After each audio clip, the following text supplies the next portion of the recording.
welcome back to another video. Today I'm going to be reviewing another Mini Lalaloopsy. I actually just got done filming this review with Cloudy Sky doll. And today I'm going to be reviewing Confetti Carnivale. And just for a disclaimer, I already went through a lot of my thoughts with the packaging and the doll quality in both the review for Cloudy Sky and a review about this Reboot Lalaloopsy compared to the original Lalaloopsy in my Candy Fair review video. So if you're looking for a more in-depth review about both dolls, if they're worth their money, what the quality is, and what the comparison is to the original series dolls, I recommend checking those out first, because this review is just going to be about Confetti Carnivale herself and not as in-depth as the other reviews. But I do recommend checking those out because a lot of my logic of reviewing these dolls will be applied to this doll as well. So it might just make more sense if you watch those videos first. Of course, only if you want to. Confetti Carnivale is a part of the Mini Lalaloopsy Reboot series. Mini Lalaloopsy was originally a toy series by MGA. I actually have a whole collection of the originals over there on my shelf. And a lot of other people were hoping that they'd bring the minis back sometime, and MGA, just last year in December-ish, they rebooted the Mini Lalaloopsy series. There are 6 mini dolls you can collect, and a 3-pack you can collect in the Sweets Fair. These dolls, actually, from my review of the Sweets Fair, they're exactly the same in terms of quality. Like, all of the same plastics are used, a lot of the same designs are used, exactly. However, the only huge difference is the packaging art style. However, I have a really positive view on these dolls because a lot of the times in reboot collections, the toy will be completely different. I think we can all agree that Polly Pocket did not go in a good direction with her reboot, but these dolls are exactly the same, so if you're new to the series, if you're a collector, then these dolls will be good for you. Anyway, today I'm going to be reviewing Confetti Carnivale. Specifically, this set only comes with one singular doll and it comes with 3 different accessories. I paid $7 for this and I originally found these at Walmart, but I think they're also going to be sold on Amazon, but Walmart had the current greatest prices at this time. Please keep updated on your local stores and shops if you're wondering more about where to get these dolls where you live. Because also this information can change. For example, the Sweets Fair, they used to cost $20, now it's $25-ish. So I just pay attention to that. Anyway, Confetti Carnivale appears to be more of a theater-themed doll. She has mostly black, purple, magenta, pink colors in her outfit. And it appears she has a box that's more of a stage. Let's go more into detail on the box. The box is square-shaped and it feels like it's made of a very strong cardstock. We have one single window in the middle to see our doll and all of her accessories and a bit of the backdrop. The top of the box has a sort of tent shape that's magenta, has a lot of frill patterns on it. The top has a doily, a white doily pattern, and at the very top has a uneven pink bow with a realistic pearl in the middle. On the upper right side, there is the text bubble that says Confetti Carnivale in pink lettering. And on both sides, there is a purple curtain on both sides with the same pink ribbon tied on both those, and the real image of a pearl cut out. On the bottom says the age limit, which is ages 3 to 130. Please don't give anyone under that age this doll because it has a toe cancer, because these are very tiny pieces. Both sides list information about all the different dolls you can collect, and on the back it shows, oh, by the way, I forgot to mention this, but the bottom of the front shows a green lawn with the Mini Lalaloopsy logo and a white picket fence. The back shows Confetti Carnivale with her box art and her pet, as well as some information about her and the 10th anniversary sign. On the bottom, it encourages you to collect and connect them all, because all these sets are interchangeable, and I will be checking this out soon. Anyway, without further ado, I think it's time to unbox Confetti Carnivale. And just like that, she slides out. We can now see her separate box chamber and the actual little window we were seeing out of earlier. There are some differences with this packaging. The top that remains the same. There's still the curtains on the right side of the box. the first side of the box, it has nothing under the actual doily pattern of the top part of the tent, and the bottom also the bottom of the first layer of packaging has the green lawn with picket fence. Well, this actually reveals a checkerboard floor with some stairs printed on. I'm going to go more in depth to her packaging later, but just a word of advice. And a cute thing I also thought was really helpful for reusability is that this first piece feels very nice, feels very strong. It also has a see-through window. If you really wanted to, which I encourage you to, once you're finished playing with your doll, you could just slide them right back into this sheet, which is very helpful considering these are very tiny pieces and you're most likely never going to find them again if you lose them. Anyway, time to check out the second packaging. You can remove your doll by pulling on the bottom flap and just pulling her out of the box. The doll and the accessories themselves come in one single plastic piece, and from what I know, unboxing these dolls several times, this piece doesn't seem to be reusable. It gets really wrinkled and tangled when you get the dolls out, but it kind of seems like the only plastic piece that isn't reusable in this set, and I think that's pretty good. It looks the same on the inside as I described on the outside. However, we can now see two curtains tied in the back actually that are the same purple with the pink bow. If you look on the roof, we can see that frilly magenta pattern. In the back, we could see the same doily with the pearl border, and on the back, we could see a lawn with a blue sky and some fireworks shooting in the back. And that's not all. This packaging actually has a secret fold-out place. This floor, we could pop this out according to this arrow on the side. Be very careful to bring this out to reveal even more of the checkered patterned floor, as well as a cute little dance mat, which has some footprints and some lines showing how you could dance perfectly. This set is a bit difficult to fold out, and for my knowledge, this is only something that the mini sets can do at this time. But we have more of a flooring to play with our doll with, and there's also two little bushes, which will come in handy in a second. By flipping the package over, we can see the outdoor set, these outdoor flaps, and two papers fall out. These papers just mostly contain a checklist and instructions of how to fold your set out, and a online quiz from MGA. These two pieces fold out, they are double-sided, and of course on the back we can see the same patterning with the fireworks. I actually would have appreciated if on the back they actually printed maybe a audience that you could see, because if you think about it logically, you can't, well, you can, but it would have been more cool if we saw like the fireworks on this side of the show, and then if we were on the backstage and looked out, we could see the audience, and then we can have more of a sort of location to go off of. Like maybe this could be the backstage area, you could see your audience waiting for you, and then whenever you or your doll comes out to the front of the stage, you can imagine the audience right here, and what the audience sees in the back are fireworks. I don't know if I really made sense with that. However, I just kind of feel like it would have added some more depth to these pieces, especially when they've already had so much lovely detail. And both slaps are double-sided. They have some topiary green trees that have some masks on them, some purple and pink masks on them. There's also some bushes with pearls in them, and there's some weird half-circle pink fence with some pink frilly ends and white curly detailings on each side. They kind of look like wheels. I've never really seen that before. I don't know what that is, but anyway, if we go to the end of the flaps, we can see that there's a little incision right there. And if we take one of our bushes, which also has an incision in it, and slide it into this piece, then we have a bit of a stand for this to go off. It doesn't really work that well, but you could also do that to the other side with this bush.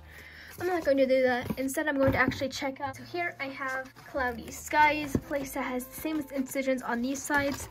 And if I actually bring this, if I remove the bush on this left side of this place, also that's here, I noticed on this side it was obscured by this, but it's actually a real image of a thumbtack holder, which is holding this tree like a pot. That's cute. But anyway, if you match the incisions up and pop them into each other, we can actually connect them. It doesn't look cohesive in the slightest, and it's kind of annoying to deal with how sensitive these flaps are. So I really don't think I'm going to do that. However, it was executed well, and I could see other people trying this feature out for themselves. Anyway, that's about all I had to say about the packaging. I think it's really cute. I really do appreciate if it was a house or maybe just a more in-depth theater or something. Anyway, let's check out our doll.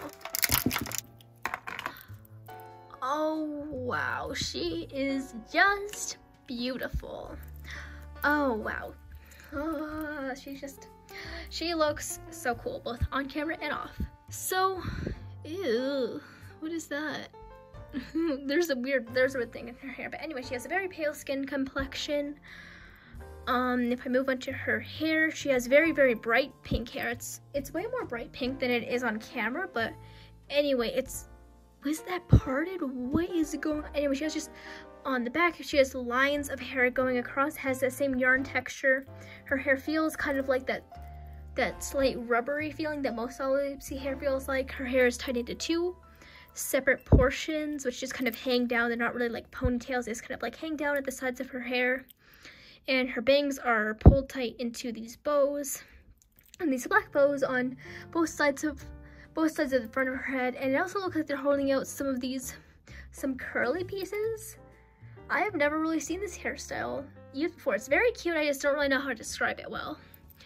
Her face, she has the same very shiny black eyes that are buttons, and they have two little eyelashes. She has a smile that goes just up and across her face. I don't know, that sounds weird. And she does have these sewn on blush points, but they are more of a nude makeup color than a bright pink. She is wearing a dress, and the top part of her dress is actually a coral colored frilly neck piece. Her dress is mainly magenta. If we turned it around, we could see a magenta bow and all these really, really pretty detailings on it. I don't even know how to describe it. Just very, very, it's also very large. It's a very large puffy dress. Very detailed, very elegant Fabergé egg patterning, I guess I would compare it to. She has very puffy purple sleeves that have black frills all the way around. She's also wearing a pearl white necklace. And on the front of her dress, she has some coral lace dividers on both sides, revealing a purple cross pattern dress under it that has also some pink ruffles. Her legs have white leggings and the white leggings have black checkered patterns on them. Her shoes are like the jester shoes. They're purple and they have a bright coral colored going over. If we look on the bottom, she has hearts on both of her shoes. She's really unique, and I feel like the painting on her could be a bit better. Like on this cheek, I noticed a very tiny black splotch. If you move on to her dress, the painting on the sides of her lace is kind of like missing her. It's kind of like actually scooting onto her purple dress. At first I thought maybe just the laces overlapping with the purple dress, but nope. If you look on the box art, there's a completely clean line between the lace and the purple underskirt. And during the transition to her skirt and this frills in the bottom of her skirt to the bottom of her dress, it's not good. Like you could see where the painting on the coral part ends there. There's also some messy bits on the black paint on her sleeves. And there just look like there's some parts of her legs which look kind of scratched up. Of course, I feel like theorize the reason that a lot of these Lalaloopsies have some quality issues is because their MGA is trying to keep the price down. These dolls are pretty cheap for what they are. They could be as expensive as an LOL surprise. However, if the company cuts some corners and cuts some corners, and they can still keep these dolls cheap and affordable. So, you know, at the end of the day, if I really, really wanted to fix her up, then I could. There's nothing here that's completely unmanageable for me. Also, I forgot to read her little description. Let me read it now. Confetti Carnivale was sewn on September 21st. She was sewn from a masked ball gown. Her personality is that she's masked and mischievous. And I feel like that was basically my review of her. Oh, by the way, she has her head can also twist to one side. Her head twists all the way around. Her arms are jointed at one joint, and her legs both swing separately. So that's 3 points of articulation, I think. They all work really well. Nothing feels super off. Let's move on to her accessories. Her first one, which caught most of my attention, is an old gramophone recorder. I don't know if you would call this exactly a gramophone, but it is mostly magenta on the sides. It is also kind of very short and rectangular. It has one single horn that plays all of the noise. The bottom looks like a music box. There's a winder part on the right, and the box all around has some pearl and music notes texturing, which I thought is really cute. There's also a black record spinner, and her next accessory is a corally fan. It has a button on the bottom which you hold, and it has some very pretty flower detailing on all of it. It's only one color, but it's still very pretty, and that does kind of match with her. Her next accessory is a mask. It is black and it has 2 eye holes that have eyelashes and a cat nose. It also has a stitch pattern all around. There's also a bright pink rope and with a black tie that she could probably, I guess you could pretend she's holding it from. Now let's see how this actually fits on the doll. Not well, but I'm also assuming it's not supposed to. It's mostly just like an imaginative prop she holds. Lalaloopsies are really different in a way that they're not really meant to hold things. They're just kind of meant to like look really cute. Of course, you could just pretend that your doll is holding that if you want. And I know what I'm saying. But anyway, lastly is her pet, and I just can't say how much I love this mold they used for the cats. Anyway, her cat is a very bright magenta color. It is in a sitting position and has no visible arms or legs, just kind of sitting in a little ball. And it has a little twisty tail. It's just so cute. I don't know why. It has a ovally face. It's also based on a 2D plane sort of direction. It also has black eyes, no eyelashes, and that nude coral color of blush, nose, and ear marks. Anyway, that's kind of all I wanted to say about that doll. That was like a pretty quick review, it felt like, mostly because I had already known what to expect from these dolls, and I already kind of set a level of, I already kind of got my thoughts out with these dolls with the other reviews, because these dolls are pretty much for the most part the same apart from their design. I would give this doll a pretty good review. I think I'd recommend it to collectors and old collectors and new collectors alike. The only issues were like the quality, and I also feel like her stage could have like had a bit more love and put into it to make it really feel interesting to reuse. I also feel like some of the accessories could have been colored a bit better to her outfit and match her coloring a bit more.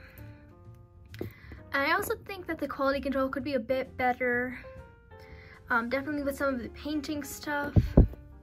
I know it's probably like a dumb thing, because like if you're getting this for a kid, how is a kid gonna know the quality? Well, actually, kids do notice quality. I notice all the time in my Lalaloopsies. When I was a kid, I would notice if there is even the slightest chip of paint off. For example, this one, she used to be my favorite until I noticed a black smudge on her cheek. Now, at that time, I didn't have any idea of what repainting was. I didn't know I could fix my dolls, but that made me really avoid that doll and not want to play with her, because I was like so upset that she had like quality issue like that. Given I am autistic, so I do see the world a bit differently. I'm also kind of really like everything to be organized and perfect and exact. So my experience may not be the same as others. However, I do think it's important to note that, because I don't know if that many people realize just how much the quality of toys can affect a kid's perception. Anyway, yeah, that's kind of all I wanted to say. I feel like very, very, very good job, and I really, really hope that Lalaloopsy or MGA or whoever is posting and making these new Mini Lalaloopsies, whoever's the branch head of Mini Lalaloopsy department, then please keep making more, because there were not only tens, but hundreds, thousands of Lalaloopsies in the original collection. I'm not saying they bring them all back. However, I do hope that we're getting a bit more than all of these dolls. Anyway, that's all I have to say. Thank you for watching.